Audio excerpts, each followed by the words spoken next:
آج کا پہلا سوال ہے، مفتی صاحب میرا بچہ رات کو روتا بہت ہے۔ دوسرا سوال ہے، دل کے مرض کے لیے کوئی دعا بتائیے۔ تیسرا سوال ہے، کتنی ناپاکی لگی ہونے سے نماز نہیں ہوگی۔ چوتھا سوال ہے، قسم کا کفارہ کیا ہوتا ہے۔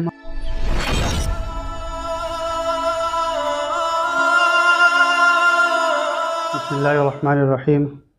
الحمدللہ رب العالمین والعاقبۃ للمتقین والصلاۃ والسلام علی رسول الکریم، اما بعد۔ آج کا پہلا سوال ہے، مفتی صاحب میرا بچہ رات کو روتا بہت ہے، کوئی دعا بتائیے۔ آفرین خانم، دہلی۔ بچوں کا رونا،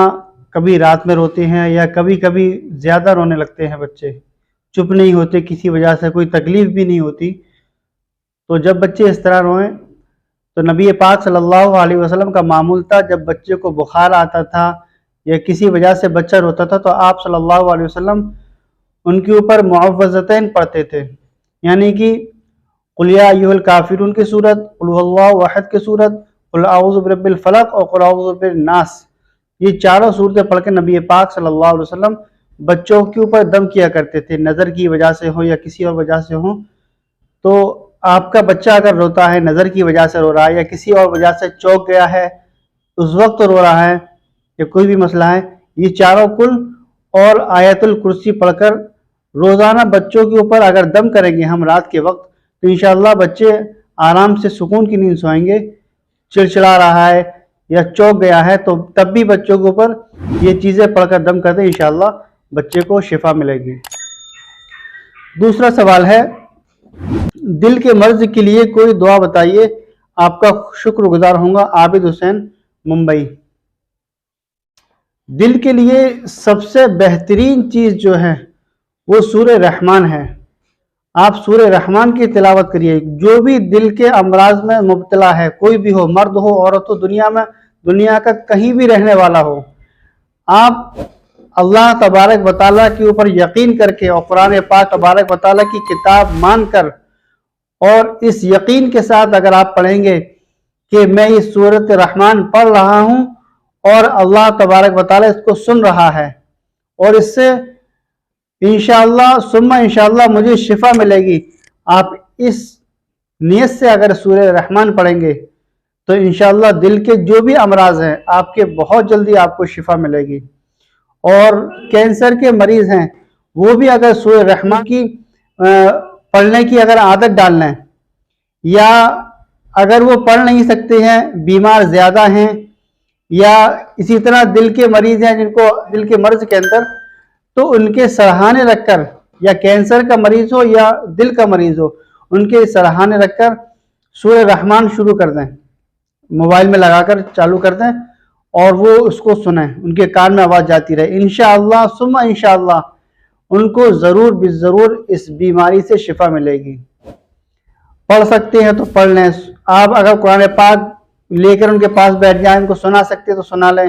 یا آسانی آج کل یہ کہ موبائل میں لگا کر ان کے پاس رکھتے ہیں اور سب لوگ خاموش رہیں۔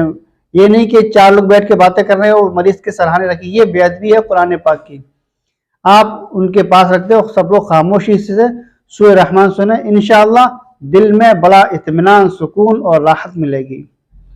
تیسرا سوال ہے،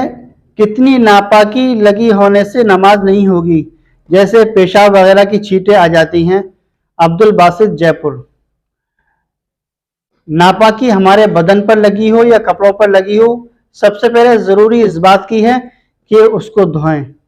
کپڑے پر لگی ہے یا بدن پہ کہیں پر بھی اگر ایک چھینٹ بھی آ گئی ہے ناپاکی کی، پیشاب کی یا کسی بھی غلیظ چیز کی اگر ہمارے اوپر چھینٹ آ گئی ہے تو اس کو فوراً دھوئیں۔ اگر مجبوری کی حالت ہے، ایسے پانی نہیں مل رہا ہے یا پانی بہت دور ہے یا سفر میں ہے، پانی آس پاس نہیں ہے، تو اس مجبوری کی حالت میں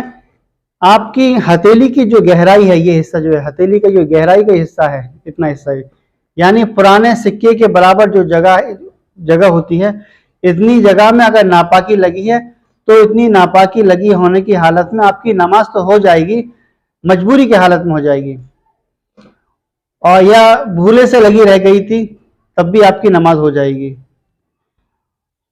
لیکن بہتر یہی ہے اگر ناپاکی کپڑوں پر لگی ہے، جسم پر لگی ہے تو اس کو دھوئیں تبھی نماز پڑھیں۔ چوتھا سوال ہے قسم کا کفارہ کیا ہوتا ہے؟ محمد سالم، نظام آباد۔ ایک تو قسم یہ ہے کہ ہم لوگ دن بھر کھاتے رہتے ہیں، تیری قسم، میری قسم، اس کی قسم، اس کی قسم، طرح طرح کی قسمیں کھاتے رہتے ہیں۔ اس طرح کی قسم کا کوئی اعتبار نہیں ہے، صرف گناہ ہے اس طرح کی قسم کھانا۔ لیکن اگر کوئی یہ قسم کھائے کہ میں کھانا نہیں کھاؤں گا، میں قسم کھاتا ہوں میں کھانا نہیں کھاؤں گا، اور کھانا کھانا انسان کو ضرورت ہے انسان کی، تو جب وہ کھانا کھائے گا، یا اس نے مثال کے طور پر اس نے کہا کہ میں سسرال نہیں جاؤں گا، میں قسم کھاتا ہوں میں سسرال نہیں جاؤں گا، اگر سسرال گیا تو مجھے قسم کا کفارہ دینا پڑے گا، اس نے یہ قسم کھائی، تو اس حالت کے اندر اگر وہ سسرال چلا جائے گا، جب تک سسرال نہیں جائے گا کوئی بات نہیں، جب تک سسرال چلا جائے، یا بازار کی قسم کھائی کہ بازار نہیں جاؤں گا، بازار چلا گیا وہ، تب اس کے اوپر قسم کا کفارہ لازم ہے۔ قسم کا کفارہ کیا ہے کہ 10 غریبوں کو دونوں وقت کا کھانا کھلائے، 10 غریبوں کو دونوں وقت کا کھانا کھلائے، اور یاد رکھیں اس بات کا کہ جن فقیروں کو، جن غریبوں کو صبح کے وقت کھلائیں، شام کو انہی فقیروں کو کھلانا چاہیے، 2 وقت کا کھانا 10 فقیروں کو کھلائے، یہ قسم کا کفارہ ہے۔ 5واں سوال ہے ہمارے گھر میں کمبائنڈ واش روم، جس کو اٹیچ لیٹرین باتھ روم کہتے ہیں، ہمارے گھر میں ہے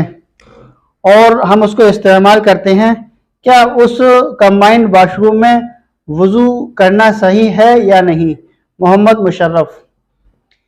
آپ کے گھر میں کمبائنڈ واش روم ہے یا اٹیچ لیٹرین باتھ روم ہے، وہاں وضو تو آپ کا ہو جائے گا، لیکن احتیاط اس بات کی رکھنی ہے آپ کو کہ وہاں پر ناپاکی کی چھینٹیں وغیرہ نہ ہوں، کیونکہ آپ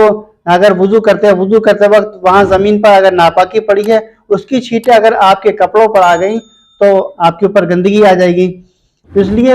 وہ شرط یہ ہے کہ بالکل صاف ستھرا ہوتا ہو، بالکل اس کے اندر گندگی، پیشاب کی چھینٹیں وغیرہ اس طرح سے نہ آتی ہوں، تو وہاں پر کمبائنڈ واش روم میں آپ وضو کر سکتے ہیں، آپ کا وضو ہو جائے گا۔ آپ کا کوئی سوال ہے، کوئی مسئلہ ہے، آپ کے اسکرین پر جو نمبر دیا ہے اس پر آپ سوال بھیجیں، انشاءاللہ آپ کے سوال کا جواب دیا جائے گا۔